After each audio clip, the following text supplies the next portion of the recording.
alihi wa sahbihi ajma'in, amma ba'du. Pertama-tama, marilah kita panjatkan rasa syukur kita kepada Allah Subhanahu wa taala yang dimana berkatnya lah pada hari ini kita dalam keadaan sehat walafiat. Tak lupa salawat dan salam marilah kita haturkan kepada Nabi Agung kita, Nabi Muhammad SAW, yang dimana syafaatnya lah kita nantikan di yaumul akhir nanti. Amin, amin, ya rabbal alamin. Saudaraku kaum muslimin dan muslimat, sebentar lagi kita akan merayakan dan menyambut hari raya Idul Fitri. Dan sebelum hari raya itu tiba, kita melakukan kegiatan bulan Ramadan, yaitu berpuasa. Sebagaimana Quran surah Al-Baqarah ayat 183 yang berbunyi, A'udzu billahi minasy syaithanir rajim. Bismillahirrahmanirrahim. Ya ayyuhalladzina amanu kutiba alaikumusiyam. Kutiba alaikumusiyam kama kutiba alal ladzina min qablikum. Kutiba alal ladzina min qablikum la'allakum tattaqun. Yang artinya, wahai orang-orang yang beriman, diwajibkan atas kamu berpuasa sebagaimana orang sebelum kamu diwajibkan untuk berpuasa agar kamu bertakwa. Sudah jelas, wahai saudaraku, bahwa bulan Ramadan saat kita berpuasa tujuannya adalah takwa. Karena tiada guna kita menahan nafsu, haus dan lapar, tapi kalau kita tidak bisa mengubah sifat kita, tidak bisa mengubah kesalahan kita, maka puasa itu akan sia-sia. Dan arti dari Idul Fitri itu sendiri adalah Id yang berarti kembali dan Fitri yang berarti suci. Maksudnya suci dari segala dosa. Segala dosa yang pernah kita perbuat. Jadi bulan Ramadan bukan hanya bulan yang hanya menahan haus dan lapar, tapi juga menahan diri kita dari sesuatu keburukan. Dan apabila kita mendurhakai orang tua kita, maka kita tidak akan diterima amal ibadahnya.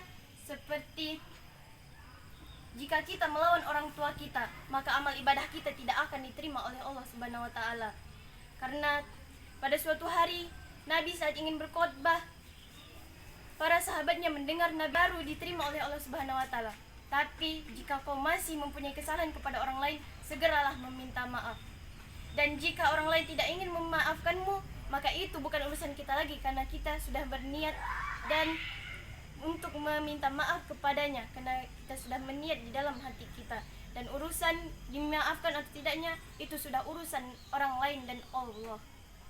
Jadi saat kita hari raya Idul Fitri, kita tidak boleh senang dahulu, tapi senanglah jika kita sudah tidak mendurhakai orang tua kita, tidak melawan kepada orang tua kita, sholat sunnah dan sholat 5 waktu serta tadarusan kita full, itu baru berkah. Dan kita tidak boleh mendurhakai orang tua kita, itu yang paling penting.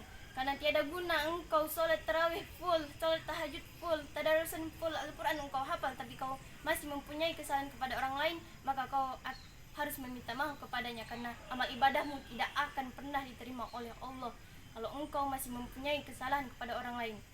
Karena Idul Fitri bukan hanya suci dari dosa, Idul Fitri memang suci dari dosa, kesalahan kepada Allah. Tapi kalau kita mempunyai kesalahan kepada orang tua kita ataupun teman-teman kita, maka minta maaflah. Maka hari raya Idul Fitri akan lebih barokah untuk kamu dan semuanya. Karena saat Ramadan kita seperti ujian, dan jika ujian itu kita curang atau kita mempunyai kesalahan, maka kita akan tidak lulus. Nah, itulah tadi ceramah tentang saya. Ingat teman-teman, jangan berpikir orang itu bagus, orang itu seperti ini, orang itu seperti ini. Kita hanya melihat dari luar, tapi lihat dari dalam, apakah dia masih mempunyai kesalahan kepada orang lain. Nah, itu saja ceramah dari saya. Semoga Anda bisa memahami. Dan ingat, Idul Fitri, jika kita mempunyai keberkahan dalamnya, maka kita akan lebih seperti bayi yang baru lahir, yaitu tanpa dosa.